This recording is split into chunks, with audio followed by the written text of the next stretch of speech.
여러분, 부활절 이후 두 번째 주일입니다. 오늘 저희가 함께 말씀을 나누는데, 이 말씀 저희들 부활과 같이 관계를 맺어서 한번 여러분들과 나누어 보고자 합니다. 여러분, 주님은 부활하셨습니다. 그리고 승천하시죠. 더 이상 이 땅에 계시지 않으신 겁니다. 만지고 싶어도 못 만지고 대화하고 싶어도 대화할 수 없이 하늘로 올라가셨습니다. 물리적인 하늘이라기보다는 하나님 우편에 가신 것이죠. 그러다 보니까 제자들이 좀 힘들지 않았겠습니까? 뭔가 물어보고 대화하고 싶고, 그리고 또 힘들 때 우리를 위로해 주시는 따뜻한 손길과, 그리고 어깨를 토닥거려 주시는 그 토닥임, 그리고 혼자 가기 두렵고 무서울 때 같이 갈 수 있도록 함께 동행해 주심, 이러한 것들을 전혀 경험할 수가 이제는 없게 된 거죠. 불가능하게 된 겁니다. 그러면 이제부터 어떻게 합니까? 그 제자들의 상황이나 오늘 우리의 상황은 별반 차이가 없을 것입니다. 주님이 부활하셔서 승천하시고 난 이후의 삶, 그런 삶에서 우리가 주님을 느끼고 주님과 함께 할 수 있도록 주님께서는 자신의 영을 보내주신다고 말씀하셨습니다. 그러니까 우리는 이제부터 정말 중요한 게 어떻게 성령과 함께 살아가느냐입니다. 성령과 함께 살아가는 방법을 모르면 추상적으로 살아가는 거예요. 성령에 대해서 교제하는 방법을 모르면 실제로 체험하지 못한 채 살아가는 거예요. 그러니까 우리가 정말 중요한 거는 이제부터 그러면 어떻게 성령 하나님과 교제하면서 성령님을 경험하면서 체험하면서 살아갈 것인가. 오늘 말씀도 이제 그것과 관련해서 우리가 생각을 해보면 하갈이 도망가는 장면이 나옵니다. 하갈이 원래는 아브라함이 가나안 땅에 정착한 이후에 하나님으로부터 약속을 받았어요. 너에게서 나는 씨로 큰 민족을 이루겠다라고 하는 약속을 받았기 때문에 그 약속을 받고 10년이나 지났는데 응답이 없는 거예요. 여러분, 기도의 제목 있으시죠? 간절히 원하는 게 있으실 겁니다. 그런데 아브라함도 10년 동안 응답이 없어요. 10년 동안 응답이 없어서 이제 그의 아내 사라와 의논을 했겠죠. 사라가 내 여종이 있는데 내 여종이 당신에게 들어가게 하소서. 그래서 하갈이 이제 아브라함에게 들어갔는데 하갈이 임신을 한 거죠. 그걸 알게 되니까 하갈이 이제 자신이 마치 정말 뭔가의 권리를 얻은 것처럼 행동하는 거죠. 그러면서 이 가정에 아픔이 옵니다. 가정이 깨지는 거예요. 여러분, 가정이 깨지는 예는 허다합니다. 잘 준비해야지 돼요. 가정은 그냥 두면 저절로 되는 게 아니에요. 가정은 돌봐주고 아껴주고 물 주고 햇빛도 쐬어주고 그리고 사랑으로 가지치기도 해줘야 되는 아주 많은 사랑이 필요합니다. 그렇지 않으면 가정은요, 가시가 많이 나요. 잡초도 많이 납니다. 그러니까 여러분 꼭 기억하십시오. 아브라함이라고 달랐겠습니까? 사라라고 달랐겠습니까? 사라가 핍박을 하는 거예요, 하갈을. 아브라함도 당신이 좋은 대로 하십시오. 그래서 도망가는 거죠. 하갈이 도망가는 장면이 오늘 우리의 말씀인데, 오늘 우리의 삶에서도 이렇게 때로는 원치는 않지만 하갈이 될 때가 있어요. 우리가 하갈처럼 하갈의 입장에서 한번 여러분 생각해 보면 하갈도 좀 억울한 면이 있지 않겠습니까? 자녀가 없다 그래서 나를 불렀는데 임신을 했으면 얼마나 큰 일을 해준 거냐. 그런데 왜 거기에 대한 정당한 대가를 주지는 못할 망정 왜 나를 핍박하냐라고 말하고 싶은 부분이 물론 있었겠죠. 그러니까 이 사람들의 이 관계가 아주 복잡한데, 그래서 도망을 간다. 우리의 삶에서도 하갈처럼 나름 억울하게 생각하면서 도망가고 싶을 때가 있다라는 겁니다. 사실 저는 우리 영락의 여러 성도님들이 하갈처럼 되지는 않았으면 좋겠습니다. 이런 상황에 빠지지 않았으면 좋겠어요. 그러니까 핍박받고 그리고 정말 멸시받으면서 도망갈 수밖에 없는 상황에 빠지지 않으면 좋겠다라는 거예요. 그런데 인생이 어디 그렇습니까? 살다 보면 하갈처럼 될 때가 있다라는 거예요. 억울한 거예요. 뭐 몸종인 것도 여종인 것도 억울해요. 여종인 것도 억울한데 필요해서 나를 불러다가 써서 그래서 아기를 가졌는데 이제는 쫓아낸다, 멸시한다. 너무너무 억울한 거예요. 뭐 이런 일이 이 가정 안에서만이 아니라 세상사에도 많이 있습니다. 필요할 때는 막 와라 했다가 용도가 다 써지면 멸시하는 거예요. 그냥 내쫓으려고 하는 거예요. 사라가 내쫓으려고 한 거죠. 내쫓으려고 하는 거예요. 그러면 이제 너무 분한 거예요. 그러면 선택지는 하나밖에 없어요. 도망가는 거예요. 도망을 가다 보면은 정말 정신없죠. 지금 여기 도망가는 장소가 어디냐면 우리 같이 한번 말씀 보실까요? 16장 7절에서 8절 말씀 같이 한번 보시겠습니다. 16장 7절 8절 같이 읽겠습니다. 시작. 여호와의 사자가 광야의 샘물 곁 곧 술길 샘 곁에서 그를 만나 이르되 사레의 여종 하갈아 내가 어디서 왔으며 어디로 가느냐. 그가 이르되 나는 내 여주인 사레를 피하여 도망하나이다. 여기 술길 이라고 하는 것은 아마 이스라엘의 남쪽 애굽 국경이었던 것 같습니다. 그러니까 이제 뭐 고향으로 돌아가려고 했을 수도 있었겠죠. 하갈이 애굽 사람이니까. 그런데 이 본문에 의하자면 사라가 찾으러 온 것 같지도 않아요. 도망갔으면 또 우리들의 마음이 그렇잖아요. 나 좀 잡으러 오지, 나 찾으러 오지. 그러면 좀 더 새 마음으로 잘할 수도 있겠는데, 그런데 잡으러 오지도 않는 거예요. 이 말씀 보니까 잡으러 왔다는 이야기가 없어요. 그냥 저 애굽에 이르기까지 그저 갔는데 그때 홀몸입니까? 아기가 있잖아요. 그러니까 그냥 있으면은 죽는 거예요. 죽을 수 있다라는 거죠. 그런데 이제 사라와 아브라함도 더 이상 돌보지 않는데 누가 이 하갈을 돌보겠습니까?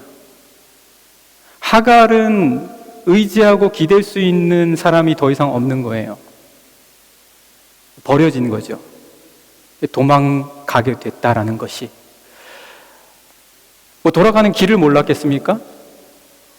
제가 여기 저희 집 옆에 숲이 있는데 여기 슈타트발트 아주 좋잖아요. 여기로 이사 오고 난 다음에 얼마 되지 않아서 제가 산책을 했습니다. 산책을 하는데 제 아내와 함께 산책을 하고 우리 강아지도 같이 했죠. 강아지도 같이 하는데 갑자기 비가 쏟아지는 거예요. 그러니까 그 당시 산책을 몇 번 안 해봤기 때문에 갑자기 비가 쏟아지니까 어디로 가야 될지를 모르겠는 거예요. 그래서 뱅글뱅글 돌았어요. 비를 쫙딱 맞았죠. 우리 인생에 그럴 때가 있어요. 우리가 분명 어디서 왔다라는 거 아는데 갑작스러운 비를 맞으면, 갑작스러운 멸시를 당하는 것과 같은 어려움을 당하면 아는 것도 몰라요. 원래 하는 내 삶의 습관이나 쌓여왔던 것도 흐트러지게 된다는 거예요. 그런 상황에서 정말 버려진 채 두어지는 것, 돌아가고 싶어도 길을 알아도 도대체 어떻게 가야 될지 모르겠는 거예요. 마음이 생겨나지 않아요. 가기가 두려워요. 가는 게 겁나요. 사라를 피해서 왔잖아요. 그리고 앞으로 어디로 가야 할지도 또 몰라요. 어디서 왔는지도 모르지만 어디로 가야 할지도 모르는 거예요. 아무도 돌아보지 않는 것 같은 상황이 생길 수가 있다. 물론 뭐 이렇게 생각할 수는 있습니다. 누군가는 와서 도와주더라고요. 제 인생에 보니까 힘들 때 꼭 누군가는 와서 도와주더라고요. 이렇게 생각하면서 걱정하지 않을 필요도 있습니다. 그런데 여러분, 여기 말씀을 보면 아브라함과 사라 같은 좋은 사람도 핍박과 멸시를 한다는 거예요. 이 관계가 흐트러지면. 제가 여러분들에게 드리고 싶은 말은 뭐냐면, 길을 잃었을 때 사람을 의지하면, 그래서 사람 보고 또 내가 가면 그 상태가 계속 반복이 된다는 얘기예요. 또 핍박과 멸시 때문에 도망가는 신세가 된다는 거예요. 아니, 이렇게 아브라함처럼 좋은 사람인데, 사레처럼 좋은 사람도 핍박과 멸시를 하는데, 그러니까 하나님을 의지하라는 거예요. 내 안에서 하나님과 함께 하는 이 관계를 단단히 해야 된다는 거예요. 도망가는 신세가 돼서 나 홀로 있다 할지라도 그 홀로인 상황에서 하나님과의 관계가 온전히 서 있으면 삽니다. 돌아가건 내가 어디로 가건 산다는 거예요. 근데 이 하나님의 관계가 없으면 계속 도망 다닌다는 거예요. 하갈이 조금 있다 다시 도망가요. 계속 도망 다니는 삶이에요. 사랑하는 영락의 성도 여러분, 하나님과의 관계 단단히 하십시오. 단단히 하십시오. 이건 누가 세워주는 것도 아니고요. 그리고 누구 덕볼 수 있는 것도 아니에요. 누가 참견하는 문제도 아니에요.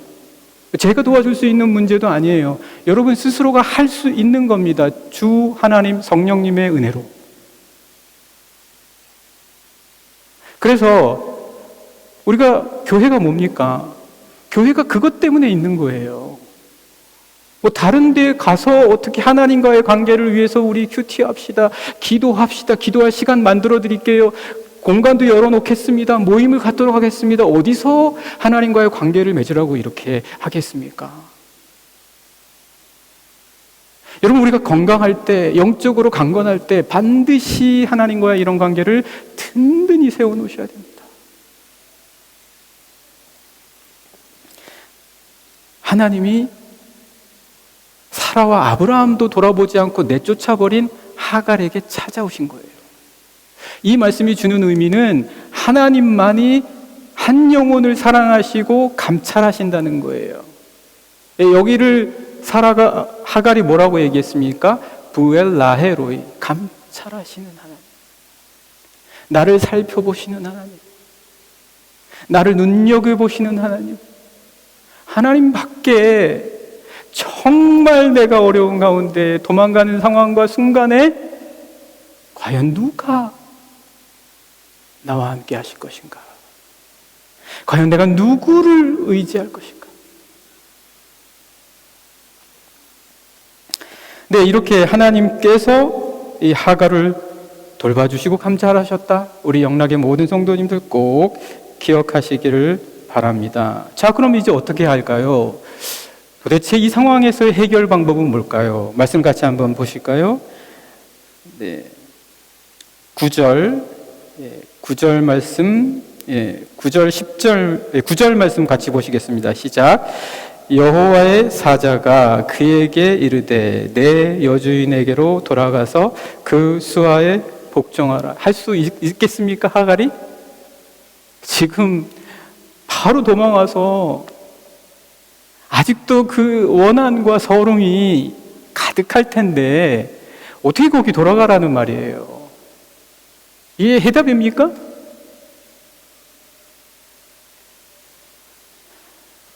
저도 참 인생을 쭉 돌아보면 이게 못 돌아가는 경우가 많아요.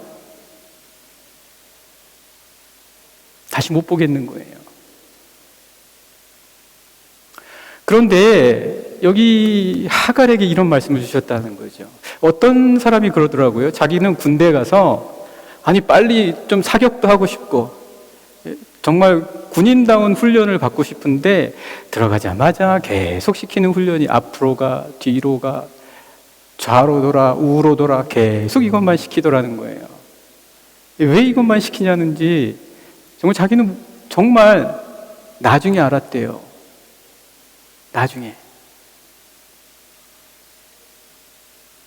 명령 따라 하는 거 가르쳐 주는 거예요. 명령을 따를 수 있는 의지로 만들어주는 거. 이거 안 되면 처음에 군대 가서 명령에 따를 의지가 생기지 않은 상황에서 총 주면 큰일 나요. 큰일 납니다. 아니, 의지도 훈련을 못 받았는데 아이들의 언어로 슈퍼맨이 된다. 초능력을 받는다. 생각해 보십시오. 큰일 납니다. 큰일 나요. 하나님 저에게 이것을 주십시오. 하나님 저에게 이것을 허락해 주십시오. 이거 원합니다. 왜 안 주십니까? 한번 생각해 볼 만한 것이죠. 열왕기하 3장의 말씀을 보면 남유다와 북이스라엘과 그리고 에돔이 모압을 공격하는 장면이 나와요. 모압을 막 공격하려고 하는데 가다가 지쳤어요. 가다가 지치고 물이 바짝 마른 거예요. 어떻게 해야 될지 모르겠어요. 이거 전쟁을 계속 해야 되는지 말아야 되는지. 그래서 그때 엘리사 선지자에게 묻습니다. 이거 어떻게 해야 될까요? 그랬더니 엘리사 선지자가 왕들에게 무슨 조언을 하냐면 계곡에 웅덩이를 파십시오.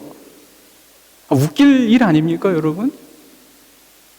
아니, 전쟁을 지금 어떻게 해야 되냐고 막 얘기하는데 계곡에 웅덩이를 파십시오. 지금 이게 그 얘기라는 거예요. 하갈 보고 돌아가라라고 하는 게.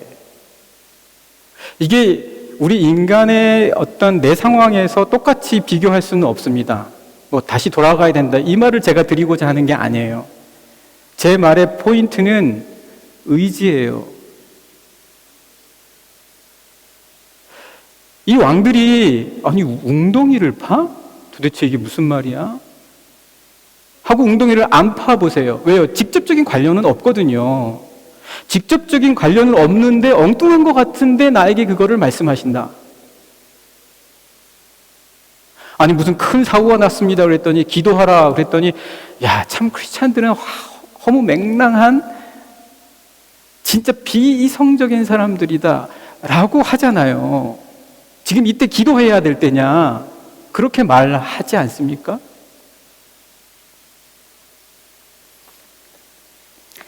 웅덩이를 파라. 도대체 왜 웅덩이를 파라고 했냐? 열왕기하 3장 같이 말씀 보시겠습니다. 열왕기하 3장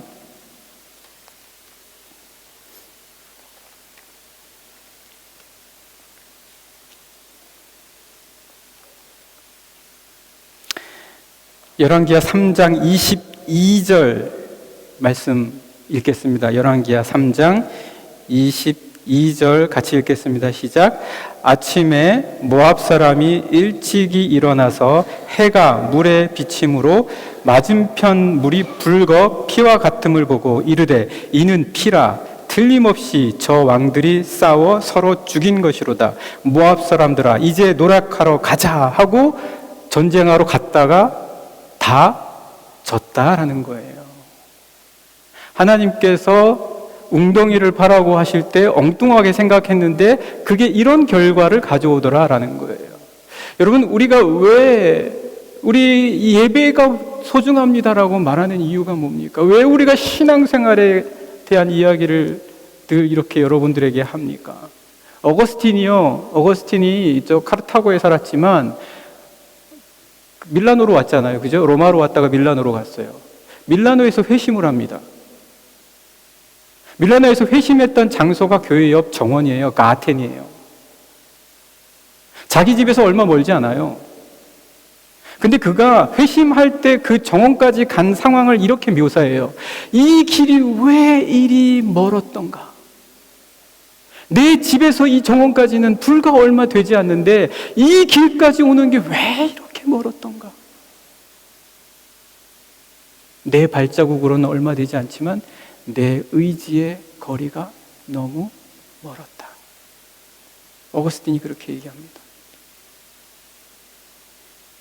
여러분, 지금 하갈에게 얘기하시는 거는요, 너의 의지, 너가 아브라함과 사라에게 갔을 때의 그 첫 마음, 그 처음 가졌던 꿈, 처음 가졌던 감사, 처음 가졌던 감동, 처음에는 뭐든지 이겨낼 것 같은 그 마음, 뭐든지 참아낼 것 같다라고 하는 다짐, 어떻게든 내가 헌신하겠다라는 결심,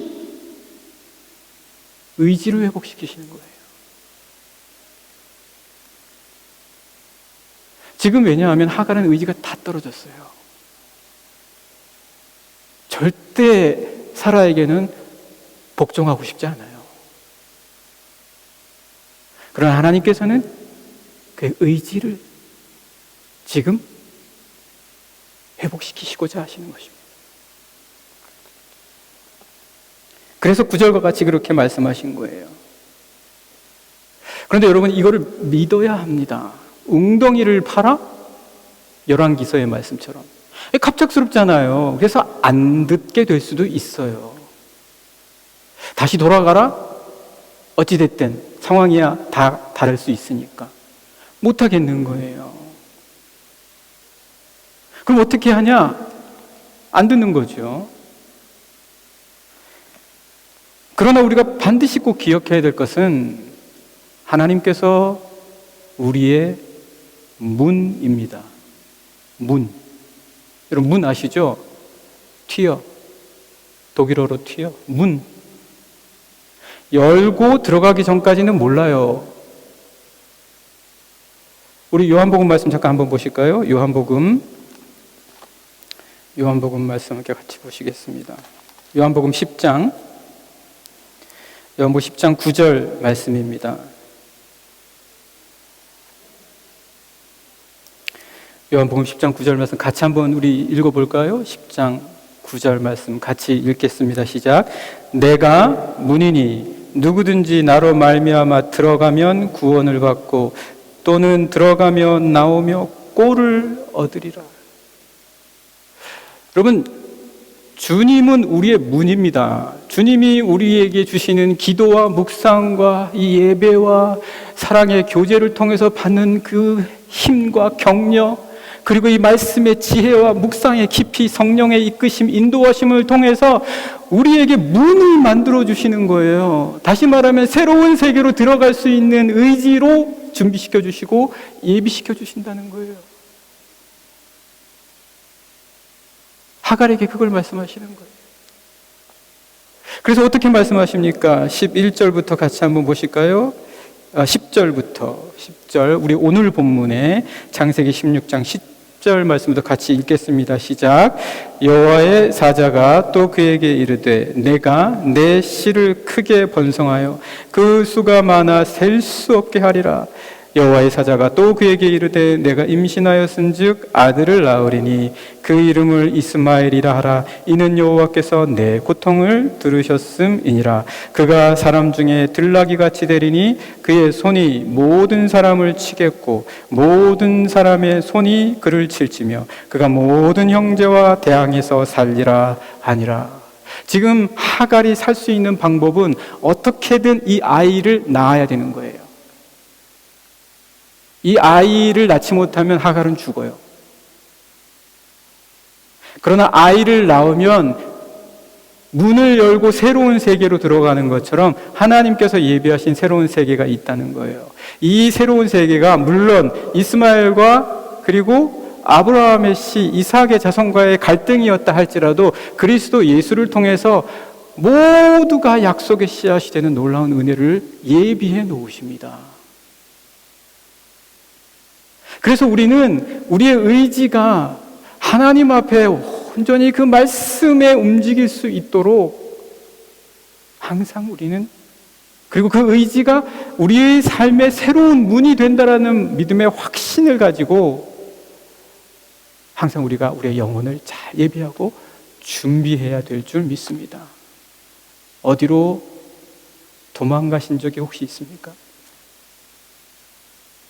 어디로 가야 할지, 어디에서 왔는지 기억이 잘 나지 않을 때가 혹시 있습니까? 내가 지금 당장 뭘 해야 될지 목적이 희미해질 때가 혹시 있습니까? 다 도망가는 거예요. 주님을 믿고 의지하면 항상 우리에게 나아갈 수 있도록 우리의 의지를 새롭게 하시고 항상 우리가 새로운 세계로 나아갈 수 있도록 주님이 나를 통해서 들어가라, 나를 통해서 넘어가라, 내가 너희가 먹을 수 있는 꼴을 주겠다, 이렇게 약속해 주십니다. 주님은 여러분들을 너무 사랑하세요. 인격적인 하나님이십니다. 그러니까 퍼스널하게 우리가 교제할 수 있다고요. 그래서 13절, 14절 말씀 보고 오늘 말씀 마치도록 하겠습니다. 13절, 14절 말씀, 오늘 본문에요. 같이 읽겠습니다. 시작. 하갈이 자기에게 이르신 여호와의 이름을 나를 살피시는 하나님이라 하였으니 이는 내가 어떻게 여기서 나를 살피시는 하나님을 배웠는고 함이라. 이러므로 그 샘을 부엘라헤로이라 불렀으며 그것은 가데스와 베렛 사이에 있더라. 사랑하는 영락의 성도 여러분, 도망치고 싶은 순간을 이겨내십시오. 예수 그리스도께서 우리의 문이 되어 주십니다. 오늘도 저에게 주신 이 한 주간 선물로 주셨잖아요. 힘내서 이 부활의 기쁨과 함께 한 주간 또 든든히 나아가시는 우리 영락의 모든 성도님들 되시기를 간절히 축복합니다.